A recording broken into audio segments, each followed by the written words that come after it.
Bonjour Hervé Benzon. Bonjour. Nous sommes ici près de l'église Saint-Va de Moreuil et vous venez de nous signaler quelque chose de très particulier. Nous sommes à l'extérieur de la nef de l'église Saint-Va de Moreuil et dites-moi, il y a une pierre qui se retrouve à l'envers ici. Oui, en effet, peut-être est-elle connue. En tout cas, moi je ne connaissais pas, je l'ai découvert par hasard.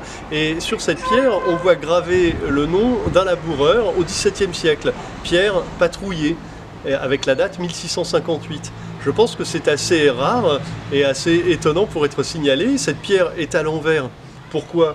Très probablement parce qu'elle a servi de matériel de récupération à l'époque où l'église avait subi des travaux de transformation au début du 19e siècle, puisqu'on est dans une partie qui n'avait pas été détruite en 1918. Et donc cette pierre a été placée à l'envers, n'importe comment, mais elle a été placée là parce qu'elle est solide, c'est un beau moellon. Et j'ai une anecdote au sujet non pas de Pierre Patrouillet, mais de Jean Patrouillet, qui était un laboureur à Moreuil, donc sous Louis XIV. Ce Jean Patrouillet, à l'époque de la famine de 1662, avait les reins suffisamment solides pour posséder encore des semences pour ensemencer des terres. Et il s'était associé avec un laboureur de Morizel, de l'autre côté de l'Avre, qui s'appelait Claude Benzon, qui était d'ailleurs mon ancêtre, et qui lui était ruiné, mais possédait encore une terre.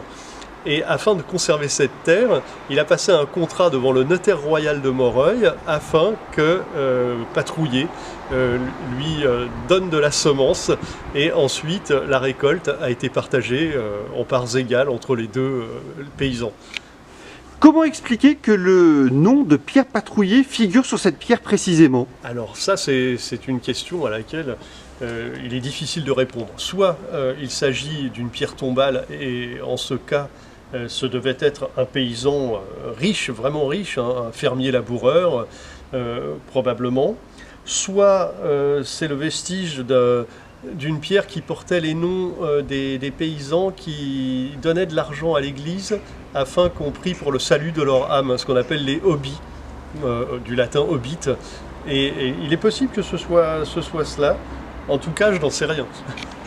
Merci beaucoup en tout cas. De rien.